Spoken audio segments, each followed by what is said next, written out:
Coach, επιστροφή στις νίκες για τον ΑΕΤΟ, εδώ στο γήπεδο των Μυρών απέναντι στην τοπική ομάδα με 0-2. Ένα σχόλιο για την εικόνα του παιχνιδιού και για το αποτέλεσμα που πήρε η ομάδα μας. Πρώτα απ' όλα, επειδή όπως γνωρίζετε είχα μια δύσκολη ομάδα από την οικογένειά μου, θέλω να ευχαριστήσω όλο τον κόσμο που συμπαραστάθηκε με κάθε τρόπο σε αυτή τη δύσκολη στιγμή. Τους ευχαριστώ όλους πάρα πολύ, να είναι καλά και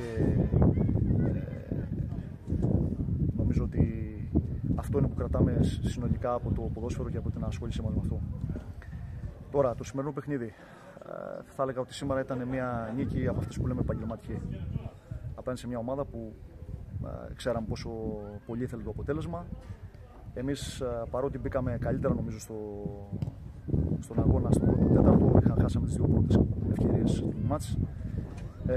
Στη συνέχεια, κάποιες λάθος αποφάσεις μέσα στον αγωνιστικό χώρο και όσον αφορά την επιθετική μας λειτουργία αλλά και αμυντικά, δώσαμε δικαίωμα στον αντίπαλο να παραμείνει στο παιχνίδι.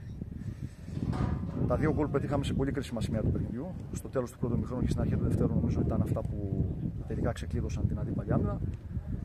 Στη συνέχεια προσπαθήσαμε, διαχειριστήκαμε όσο καλύτερα μπορούσαμε το αποτέλεσμα και κρατήσαμε αυτή τη μεγάλη νίκη. Θέλω να δώσω συγχαρητήρια στις Μοίρες, γιατί παρόλο που βρίσκονται σε δύσκολη θέση, παλεύουν όλα τους τα παιχνίδια και αυτό είναι προς τιμή τους και θέλω να τους ευχηθώ καλή συνέχεια και τα καλύτερα από εδώ και πέρα.